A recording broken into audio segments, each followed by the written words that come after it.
अनंत कोटि ब्रह्मांड नायक राजाधिराज योगीराज पर ब्रह्म सच्चिदानंद सतगुरु साईनाथ महाराज की जय। नमस्कार साईं भक्तों, आज हम श्री साईं सच्चरित्र के अध्याय 16 का अध्ययन करने जा रहे हैं। अध्याय शुरू करते हैं। माया नहीं भूलती। साईं बाबा कहा करते थे, मैं फकीर हूँ, ना तो मेरी कोई स्त्री है और न ही घर द्वार ही। सब चिंताओं को त्याग कर मैं एक ही स्थान पर रहता हूँ, फिर भी माया मुझे कष्ट पहुँचाती है। मैं तो उसे भूल चुका हूँ, परंतु माया मुझे नहीं भूलती। श्री हरि की यह माया ब्रह्मादि को भी नहीं छोड़ती। फिर मुझ फकीर का तो कहना ही क्या है, परंतु जो हरि की शरण लेंगे वे उनकी कृपा से माया जाल से मुक्त हो जाएंगे। इस प्रकार बाबा ने माया की शक्ति का परिचय दिया। भगवान श्री कृष्ण भागवत पुराण में उद्धव से कहते हैं कि संत मेरे जीवित रूप हैं, और बाबा का भी यही कहना था कि वे भाग्यशाली हैं जिनके समस्त पाप नष्ट होने को होते हैं, वे ही मेरी उपासना की ओर अग्रसर होते हैं। यदि तुम केवल साईं साईं का ही नाम स्मरण करोगे तो मैं तुम्हें भव सागर से पार उतार दूंगा। इन शब्दों पर विश्वास करो, तुम्हें अवश्य लाभ होगा। मेरी पूजा के निमित्त सामग्री या अष्टांग योग की आवश्यकता नहीं है, मैं तो भक्ति में ही निवास करता हूँ। ओम साईं राम। भामाजी पाटिल का क्षय रोग निवारण। नारायण गांव जिला पूना निवासी भीमाजी पाटिल को सन 1909 में क्षय रोग हो गया। अनेक प्रकार की चिकित्सा से भी कुछ लाभ न हुआ। अंत में हताश होकर भगवान से सहायतार्थ प्रार्थना की। फिर उन्हें विचार आया कि क्यों न साईं बाबा के परम भक्त श्री नाना साहेब चांदोरकर से इस विषय में परामर्श लिया जाए।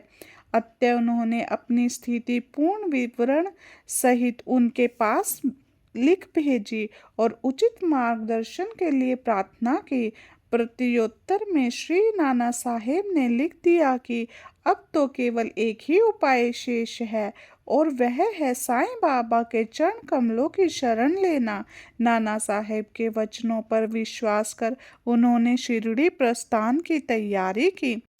शिरडी में उन्हें मस्जिद में ले जाकर लिटाया गया। श्री नाना साहेब और श्यामा भी इस समय वहीं उपस्थित थे। बाबा बोले कि यह पूर्व जन्म के बुरे कर्मों का ही फल है, इस कारण मैं इस झंझट में नहीं पड़ना चाहता। यह सुनकर पाटिल बोले कि मैं बिल्कुल निसहाय हूँ। हे दीनों के शरण, मुझ पर दया करो।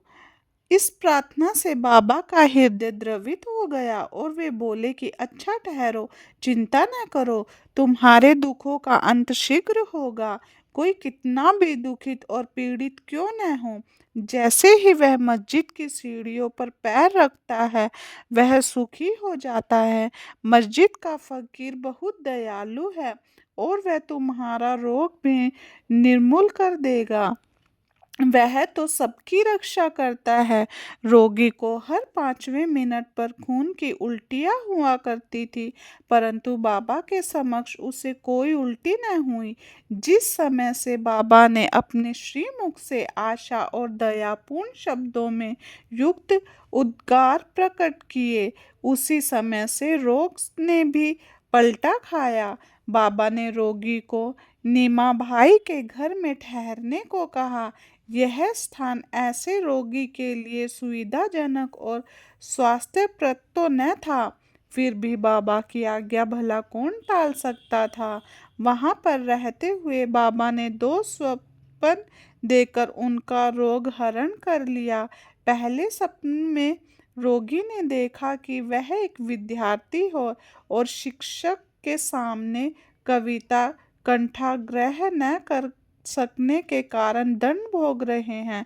दूसरे स्वप्न में उन्होंने देखा कि कोई हृदय पे नीचे से ऊपर और ऊपर से नीचे की ओर पत्थर घुमा रहा है।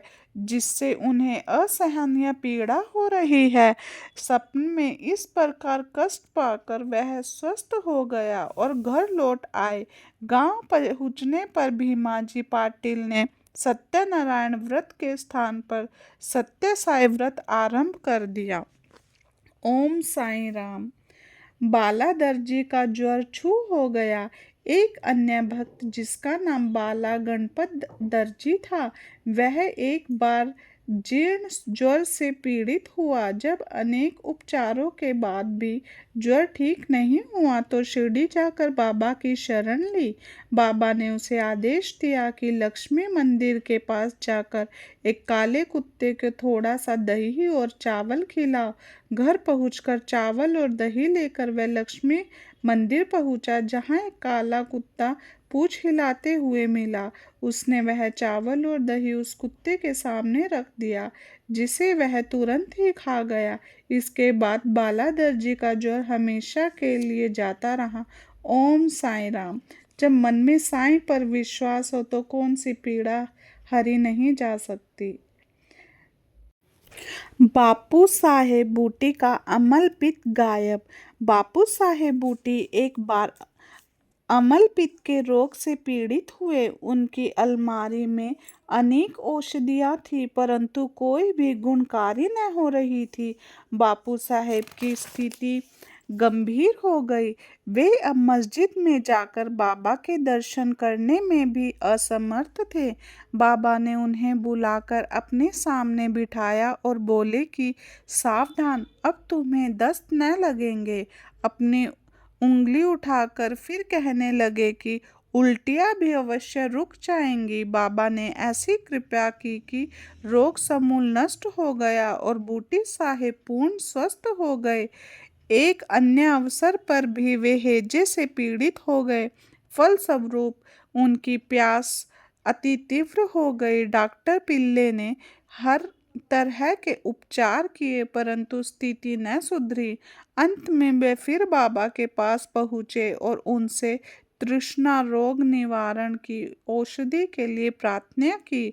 उनकी प्रार्थना सुनकर बाबा ने उन्हें मीठे दूध में उबाला हुआ बादाम, अखरोट और पिस्ते का काढ़ा पीने को कहा और उनका रोग मुक्त हो गया। जय श्री साईनाथाय नमः। आलंदी के स्वामी की कर्ण पीड़ा का नाश। आलंदी के एक स्वामी बाबा के दर्शनार्थ शिरडी पधारे। उनके कान में असहाय पीड़ा थी, जिनके कारण उन्हें एक पल भी विश्राम करना दुष्कर था। उनकी शल्य चिकित्सा भी हो चुकी थी, फिर भी स्थिति में कोई विशेष परिवर्तन न हुआ था। दर्द भी अधिक था। वे किंग कर्तव्य मूड होकर वापस लौटने के लिए बाबा से अनुमति मांगने गए।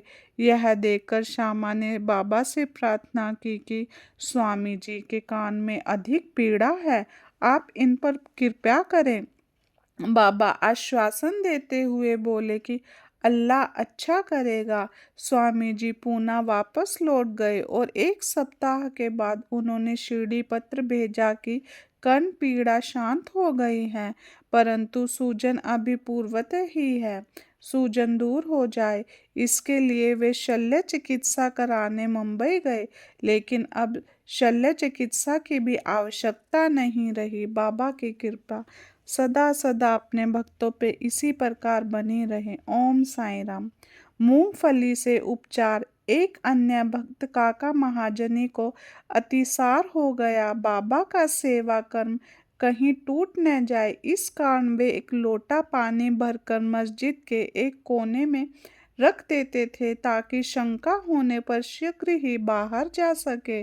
श्री साईं बाबा को तो सब मालूम ही था, फिर भी काका ने बाबा को सूचना इसलिए नहीं दी कि वे रोग से शीघ्र ही मुक्ति पा जाएंगे।